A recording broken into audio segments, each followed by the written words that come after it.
Hello, my name is Carlos Jr. and this is TDI Flash, a U-center segment that makes the Darwinists scared to leave the house. Let's roll!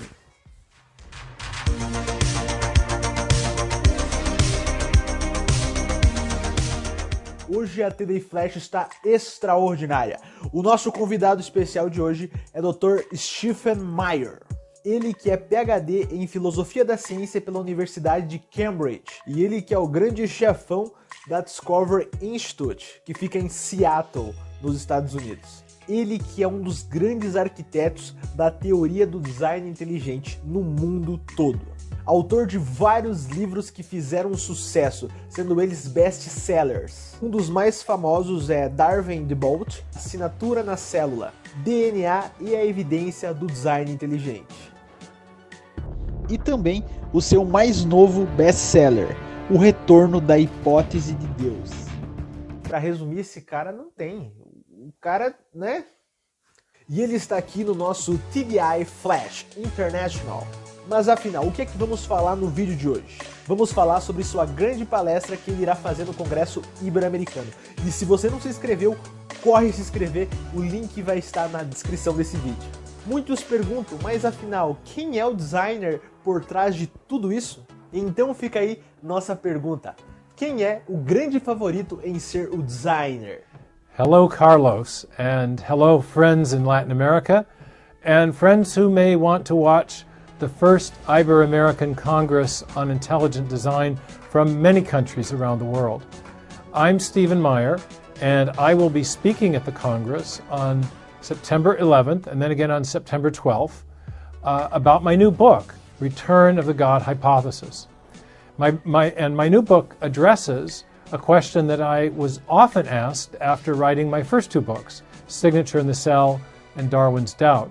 In those books, you may remember that I examined evidence for intelligent design in living systems, in particular the digital information that's stored in the DNA molecule and the larger information storage, transmission, and processing system that we find in even the simplest living cells. I argued in those two books that the presence of information in living systems pointed to the reality of a designing intelligence, but I didn't specify who or what I thought that intelligence was.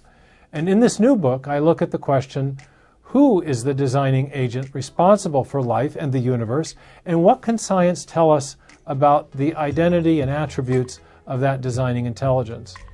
And so in the new book, I argue that the evidence we have not only from biology, but also from physics and cosmology together points to the reality of a designing intelligence that transcends our physical domain of matter, space, time, and energy, is active and is also active in the creation long after the beginning of the universe.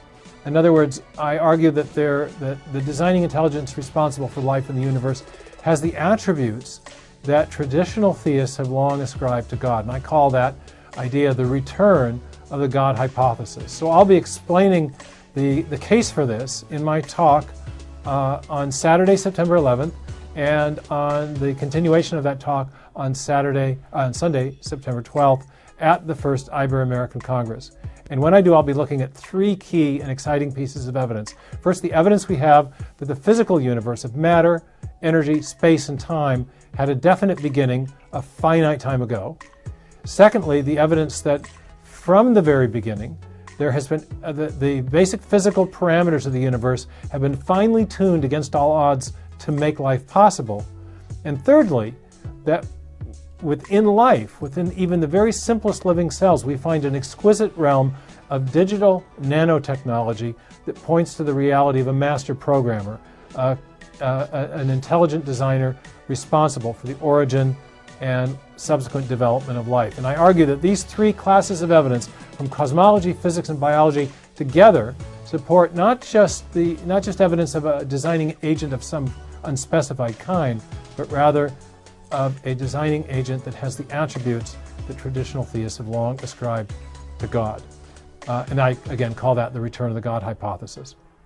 Well, one question that I will be answering in this talk is the question I'm often asked about the multiverse, the idea that the postulation of multiple parallel universes provides an equally good or better explanation for the, for example, fine-tuning of the physical universe than does the God hypothesis. And I will explain in the talk why I think the God hypothesis actually provides a better explanation for the fine-tuning and origin of the universe than does this popular multiverse hypothesis. And so that's one provocative question and objection to my argument that I will address head-on in the talk. Well, thank you very much for watching this short promotional video. We hope that you do tune in via Zoom or Skype or WebEx or whatever program you use in order to watch the conference. And we'll be delighted to have you in attendance remotely or otherwise. And so thank you very much, and we'll see you on Saturday, September 11th, and Sunday, September 12th, for the first Iber-American Congress on Intelligent Design.